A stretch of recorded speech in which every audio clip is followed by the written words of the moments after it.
আরে বাস নানি তো খাওয়ানোর ডিব্বা লইছে রে। হাই হাই নানি তাড়াতাড়ি খাইতে দাও, তাড়াতাড়ি দাও, দাও দাও, অত ডং করো না তুমি, আরে খাইতে দাও, খাইতে দাও। এই সর দিই সর, আমি ডিব্বাটা খুলতে পারি আবার লাগে স্টেশন নিচে নামছে। নানি আমার একটু নামা দাও। হ্যাঁ ঠিক আছে, হ্যাঁ এই তুই চাপ, না তুই চাপ, এই তুই চাপ, এই সর সর সর সর। Dihe মুখটা খুলতে পারিনি না রে পারতেছি না রে এখন কি করবো খিদার সময় খিদে বাচ্চাই এই তুই চাপ দি সরষে দেখো এটা খুলতেছে না, তুমি একটু খুলতে পারো কিনা? নামটা পারতাছি না, এই যে নানি খুলে দিচ্ছে। এই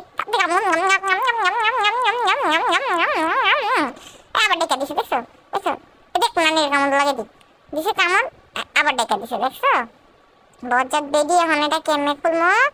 হ্যাঁ একটু খাইতে দিয়া লোকটা বাড়াই দিয়ে গেল কা, আমি কি করবো? এই যে এখন আবার আরে আবার নিয়ে গেল রে আমার রে, এই বেডি যন্ত্রণা আর ভালো লাগে না। হ্যাঁ একবার দেখ, একবার নিয়ে যাস, কি শুরু করছিস তুই? দাঁড়া তোরা আবার একটা কামড় দিয়ে দিন, দাঁড়া তোরা এখন একটা কামড় দিব না, দেখিস। আই আই দাঁড়া, আমি নিচে তীরে না দিতেছি, তোরা না পারলে দেখ আমি নিতেছি। এই তো দাও দিদি, ওনার নাম দাও, তুমি নাম না দো দাও, দাঁড়া। আই এই যে এই তো বন্যা হয়ে গেছে, কাকা কাকা কাকা, তাড়াতাড়ি কই মা, তুমি আসো, তুমি কই, তুমি খাইবা না? আসো আসো, হ্যাঁ দিছে দিছে, ওই রে খালি দাঁড়া।